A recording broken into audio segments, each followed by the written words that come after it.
અરે ઓ ગુજરાતીઓ, તમારા પ્રિય તહેવાર નવરાત્રિને લોકો શું કહે છે ખબર છે? કોઈ એમ કહે છે કે આ નવરાત્રિ નહીં પણ એ તો લવરાત્રિ છે, લવરાત્રિ. કોઈ વળી એમ કહે છે કે 9 દિવસનો નાઇટ ફેશન શો છે, એથી વિશેષ બીજું કશું જ નથી.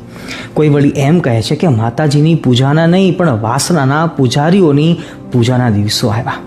તો વળી કોઈ એમ કહે છે કે બાળી ભોળી દીકરીઓને બગાડવાનું જાહેર આમંત્રણ, અને પણ લીગલ નોટિસ સાથે. અરે હદ તો ત્યારે થઈ કે જ્યારે મેં આ વાંચ્યું. પોસ્ટ હતી કે સમાજનું સૌથી મોટું દૂષણ એટલે છૂટાછેડા. તો એ છૂટાછેડા થવાનું મુખ્ય કારણ શું હોઈ શકે?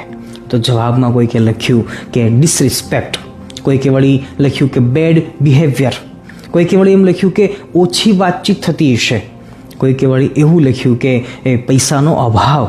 પરંતુ એમાં કોઈકે લખ્યું કે નવરાત્રિના કારણે પણ છૂટાછેડા થાય છે.